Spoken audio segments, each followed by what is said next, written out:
If you're a luxury wedding vendor, how do you attract the attention of someone like me?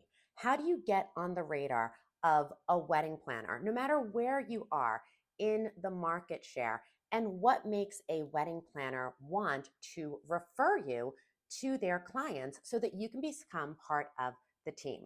Hello, my friends, and welcome back. My name is Andrea Eppolito. I am a luxury wedding planner and event designer based in Las Vegas, Nevada. And as an educator and a wedding coach, I have the opportunity to travel across the country. I get to speak to thousands of people every single year. And the question that I am asked most often, hands down, when I am on stage is, how can I catch someone's attention? How can I get on your vendor list? How can I become a preferred vendor for another wedding pro that I really love? There are definitely a lot of do's and there are certainly a lot of don'ts, and we're going to go through them today. The first don't is do not blind message, call, or email a wedding professional a stock message that you are sending out to a number of people. There's nothing worse as a wedding planner than sitting down, being in your flow, being in your day, checking your inbox, and getting a message, especially if it comes from my submission form on my website where it says, inquiry.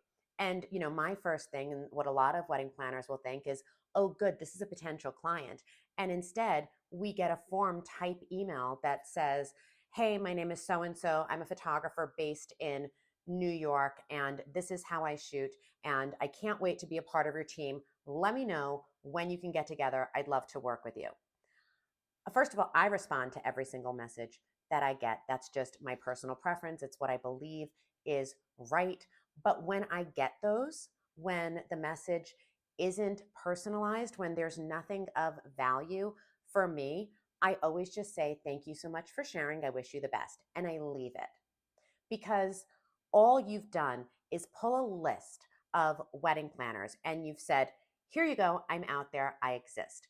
It is a waste of time. It clogs our inbox. And honestly, it's disrespectful because you're treating us like one of many when you really should be getting to know us and investing in us, our business, and the relationship.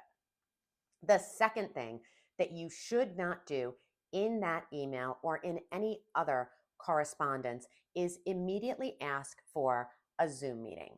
So I will have people reach out to me. I know this happens to a girlfriend of mine all the time. Somebody will write her and say, hey, I'm a florist in the area. I'd love to show you what we do. Can we get on a Zoom? Here's my calendar. No, we can't get on a Zoom because as a wedding planner, my time is very valuable. All of our time is valuable, and we're dedicating that time to our clients. We're dedicating it to our couples. We're spending it with the vendors and the partners that we know and that we love and that we want to develop relationship with. And so a blind calendar request of like, here's my calendar, can we Zoom? No, we can't because we don't know anything about you. And we don't necessarily, you've not given us anything that makes us want to set a time, 30 very precious minutes of our day, so that you can elevator pitch us without giving us something that makes sense for our business. And the third thing you should absolutely never do, especially when you are trying to court a wedding planner, a venue, or an event professional that you really respect, is to throw in there anywhere, but it normally comes at the end, and I'll give you 10% on everything that you book. This feels dirty. It feels gross. It feels transactional. I can tell you that in the last 15 plus years, I've never taken a commission from anyone. There's no money that changes hands. There's no trade that changes hands. There's no quid pro quo favors of any kind because it disrespects what my clients need. If I'm taking something from a vendor, whether it's money, gifting, or referrals, it implies that I am only entering into this relationship because I have something to gain on the other side. When really, any wedding planner worth their salt is making decisions based on what's good for their client. It's the only dog they should ever have in a fight. And so reaching out and thinking that you're going to dangle this carrot of 10% or 15% in front of a wedding planner, and they're going to turn around and say, yes, I can't wait to get 10% of the $3,000 photo booth. I'm not going to put my reputation on the line for $300, for $450. I would much rather have an experience. I would much rather have a relationship. I would much rather have a foundation of trust than be looking for a quick payout on the other side. So you may be sitting here saying to yourself, okay, well, if I can't blind email you and I can't blind call you, please don't ever call me during the middle of the day. Don't call any wedding planner in the middle of the day. It is the worst because we have a workflow, we have a plan, we have a schedule. And when we see a phone call come in and it's the middle of the day, it's so distracting. So don't ever do that, obviously, with any of these. But you may be sitting here saying, okay, great. Well, like now what do I do? How do I get on your radar? The first thing that you need to do is understand that relationships don't happen overnight. So you need to really commit to playing the long game. That means that you need to understand that professional relationships, especially with high end, well respected, established vendors, take time. This is like a friendship, it's like a marriage, it's like anything else you would do. The longer that you stay in it, the stronger the foundation, the better you're going to get on the other side. So, to play the long game, I want you to start with, first of all, researching. The number of people that have reached out to me and said, I own a really affordable dress company and we sell dresses at $1,000 and less, and we'd love to have you come in. If you would have done a little bit of research, you would have looked at my business, you would have looked at my client base, and you would immediately know that I am not your client. And so don't waste your time. Don't waste another professional's time. Really research and understand who is it that you seek to serve in terms of the end user. Do you want to do volume? Because if you do, you're going to focus on meeting venues and entry-level wedding planners. Do you want to do destination? Destination wedding planners are very, very specific. And so you will be courting a different section of wedding planner. Do you want to work in one region over another? Do you want to work with a certain price point? Figure out who your end user is. And then from there, research who are the wedding planners, who are the venues that actually service this client. Once you understand that, you really want to take the time to understand our businesses. As wedding planners, we are not nearly as cagey as you may think. A lot of people say, like, I don't know what to expect. I'm not really sure what they're thinking. I promise you, as wedding planners, we're telling you exactly who we are. We are telling you by our social media. We're telling you about the other vendors we're working with. We're telling you by showcasing our clients what it is that we care about. If you're looking at my work, it's very, very clear. It's all over my website that I care about working with extraordinary people who want to have an extraordinary experience, that I care about atmosphere, that I care about design and florals, and that I want to bend the universe to be transformative in terms of design. If you're looking at a destination wedding planner, and there are some prolific wedding planners out there, whether it's the Michelle Ragos or the Marcy Blooms or anyone like that, you will see that they care about the destination, they care about the logistics, they care about the food and the culture. Very different. Amazing businesses, amazing wedding planners, amazing opportunities for the right couple to pick the person who cares about the thing that they care about. And so figure out, what is this wedding planner caring about? Is it somebody that does over the top extreme entertainment? Is it somebody that is working with Michelin rated chefs? Is it somebody who is going out on mountaintops and building buildings? Do your research and understand what the wedding planner specializes in. And then take it a step further and research the businesses that they are already working with. You will be able to see a pattern emerge, especially with photography, with production, with lighting. and look at those businesses, and then take that information and put it up against your own business and ask yourself, where can I fill the gaps? What is this business missing? What does this wedding planner need? Where do I think I am markedly different? What is the observable difference between my shooting style and this other photographer that they seem to be using again and again and again? How can my rentals give this business something that maybe they don't already have? What services am I providing that will really align with this wedding planner's core values? And then once you know that, instead of just blind reaching out with a 2-page email that I don't have time to read, start slowly playing the long game and get involved on social media. I have almost 40,000 followers as of right now on my Instagram. I have over 35,000 followers on my TikTok. I've got thousands of followers here on YouTube, but I still take the time to look at and read all of my comments. And I promise you that some of the most valuable, long lasting vendor relationships and partnerships that I've ever had developed on social media, because I started to see the same hair and makeup team over and over again commenting really wonderful, thoughtful comments on my couples. I started to see the same florist liking my work, and liking is lazy. Actually, leave a comment, a thoughtful comment, not just a thumbs up, not just a smiley face, but actually turn around and read the caption of the wedding planner that you want to connect with and comment directly to the caption. Ask questions, because a lot of us do respond to all of our comments, and start a conversation. Do this over and over again. Do it every day for months. And once you are doing this in the comments, then move on to stories. Not just watching the stories, but commenting on our stories, commenting on our reels. And then if you really want to take the next step, go ahead and share our work. Or better yet, ask permission and say, I'm a florist. I love this. Would it be okay if I shared it to my audience? Of course, with credit. I don't want to disrespect the artist that did the flowers. I love that. I live for that. That catches my attention, because number one, it means that we see the world in the same way.